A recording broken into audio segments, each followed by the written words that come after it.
অনার্সের সার্টিফিকেট দেখাই। এই যে দেখেন আমার অনার্সের সার্টিফিকেট আমার নিয়ে আসি। এই যে চুল রাখার কারণে মানুষ পাগলা বলে, এই চুল রাখার কারণে মানুষ ভণ্ড বলে, কিন্তু আমার নবী তো আসল। আসসালামু আলাইকুম বন্ধুরা, বিশেষ একটি পরামর্শ নেওয়ার জন্য ভিডিওটি আমি বানাচ্ছি। আপনারা সবাই জানেন যে আমি ভ্যান চালাই। তো আমি শুনলাম যে ইন্টারনেটে বিভিন্ন জায়গায় দেখতেছি যে প্রাইমারি সার্কুলার দিয়েছে। তো আসলে আমার পক্ষে কি পরীক্ষা দেওয়া সম্ভব কিনা একটু আমাকে জানাবেন, যে আসলে তো ওই ভ্যান চালায়া পড়ালেখা করে কিভাবে চাকরি পাওয়া সম্ভব।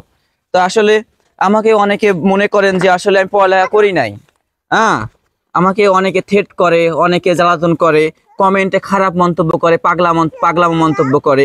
তাই আমি আসলে তাদেরকে একটু দেখাতে চাই, প্রাইমারি পরীক্ষা দিয়ে যদি আপনারা দোয়া করেন, আমাকে একটু সাপোর্ট করেন, ভালোবাসেন, যে আসলে আমাকে এতটাই কমেন্টে জ্বালান পাগলা ছাগলা পাগল অমুক তমুক। এই যে আমার দেখেন আমার সার্টিফিকেট, তারপরে এই যে আমার দেখেন সার্টিফিকেট। তারপরে আমি যদি আপনাদেরকে আমার অনার্সের সার্টিফিকেট দেখাই, এই যে দেখেন আমার অনার্সের সার্টিফিকেট আমার দেখেন, আমার 3.03 রয়েছে। আমাকে এরপরও পাগলা বলেন। আমার দেখেন আমার কিন্তু কম্পিউটার সার্টিফিকেট করা আছে, দেখেন আমার কম্পিউটার সার্টিফিকেট করা আছে। তারপরেও আপনারা আমাকে কি করেন, পাগল ছাগল বলেন। ভাই এটা কথা বলি, মানুষের ব্যক্তিগত জীবন আর হচ্ছে এই কন্টেন্ট জীবনটা এক নয়। মানুষ এখানে ইনকামের জন্য ভিডিও বানায়, কিন্তু আপনারা মনে করেন কি, আপনারা মনে করেন যে এই ভিডিও জগৎ আর তার ব্যক্তিগত জীবন মনে হয় একই। ভাই এই যে মনে করেন এই যে লেবাস নিয়ে আসে, এই যে চুল রাখার কারণে মানুষ পাগলা বলে, এই চুল রাখার কারণে মানুষ ভণ্ড বলে, কিন্তু আমার নবী তো আসল।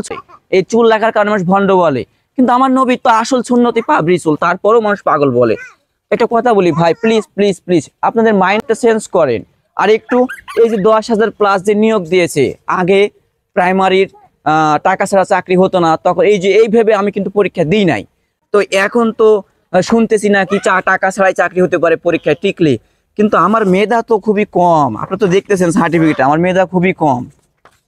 আমি কি এই মেধা নিয়ে কি আমি পরীক্ষা দিয়ে কি আমি চাকরি পাবো? আর বিশেষ করে আমি কিন্তু একটু দুর্বল আছি, আমি ইংরেজিতে একটু হালকা দুর্বল রয়েছি। তাছাড়া আমার বাদ বাকি সবই ঠিক আছে। একটু আপনারা জানাবেন, আপনাদের পরামর্শ মতে কিন্তু আমি এই পরীক্ষায় ঝাঁপ দিতে পারি, চেষ্টা করতে পারি যে আসলে আমি ভ্যান চালাইয়া যদি পারি কিনা। তো আসলে আমার দ্বারা একা সম্ভব নয়, যদি আপনারা সাপোর্ট করেন তাহলে আমি পাবো। জানি না কি বলতে চাইলাম, আমাকে ক্ষমা করে অতিরিক্ত বলে থাকলে। একটা অনুরোধ করি, আমাকে কেউ পাগলা ছাগলা বলেন না। আর এটা যখন আমার বন্ধু বান্ধব থেকে যখন বলেন তখন আমার খুবই কষ্ট লাগে। আর একটা যারা ফেসবুকে ভিডিও বানান, আমি তাদেরকে অনুরোধ করি যে এই জগতে ভিডিও বানানো ভাই, কথা শুনতেই হবে আপনাকে, কথা শুনতে শুনতে শুনতে শুনতে শুনতে আপনার বেতৃষ্ণা হয়ে যাবে। কিন্তু যখন আপনি সফলতা অর্জন করবেন, এখান থেকে টাকা ইনকাম করবেন, যখন বাড়ির পাশে পাড়া মহল্লায় বিভিন্ন জায়গায় যখন আপনি টাকা বিতরণ করতে পারবেন, তখন আপনাকে সবাই ভালোবাসবে ভাই। তো যাই হোক, ভালোবাসা অব্যাহত রাখবেন।